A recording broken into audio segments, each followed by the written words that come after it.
Hello, and thanks for joining me for Samuel in Springtime. Today is Tuesday, May 18th, so let's look at the 18th chapter of the book of 1 Samuel.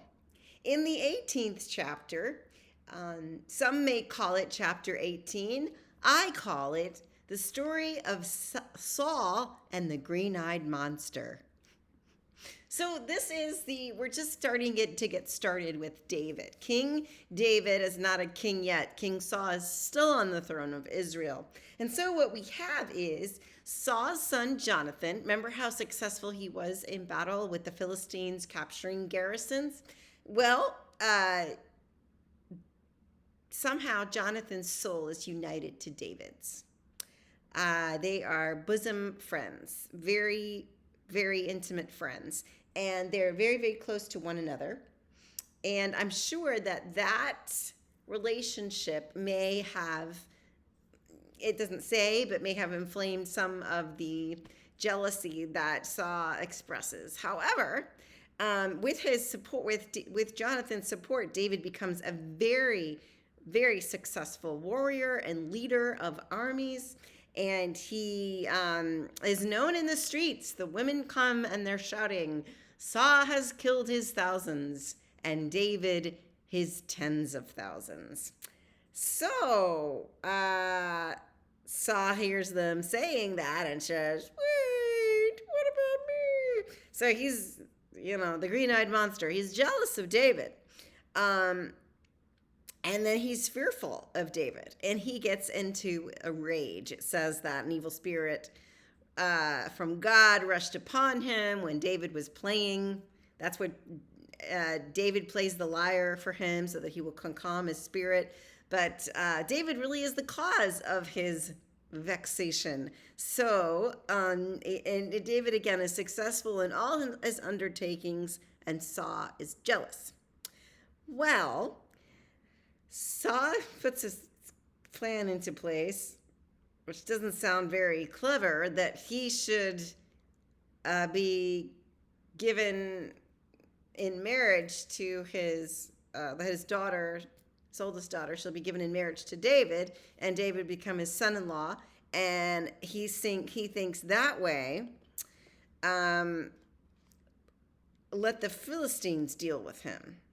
So he would not be tempted to raise his hand against David, I guess. I'm not too sure about how that works out. But then something falls through and the oldest daughter gets proposed to by somebody else. Anyway, she marries someone else. So Michal is the second oldest daughter, and that's Saul's daughter as well.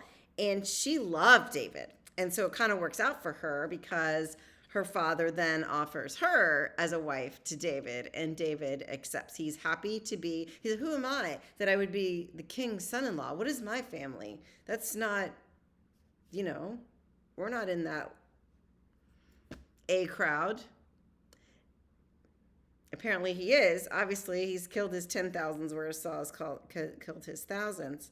So, the king, it seems, on the surface to David, or express it to David that he is delighted with David, so much so that he would give him in marriage to give his daughter in marriage to David, and then they would become relatives because David would then be the king's son-in-law.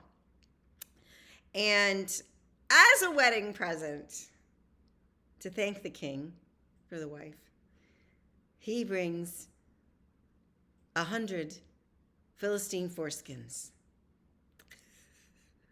You can't register for that at Crate and Barrel, just so you know. But that's what King Saul asks for as a wedding present, and David goes out and gets it.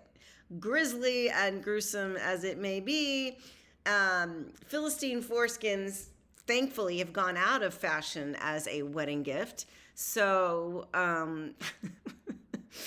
this is why this is fun. These stories are not as familiar, but just as strange and grisly. And but everyone knows. I mean, maybe not everyone, but now you need to establish that David is rising star here. He is coming up. And this whole idea that I'll send David out and let the Philistines kill him. Remember that, because that's a theme with how to kill a man without killing him yourself.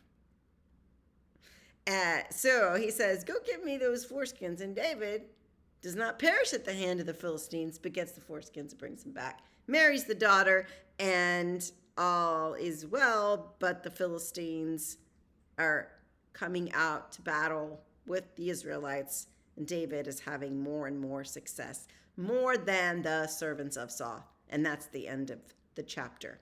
Chapter 18, or as I would call it, Saw, the green-eyed monster, and the wedding gift of the Philistine foreskins.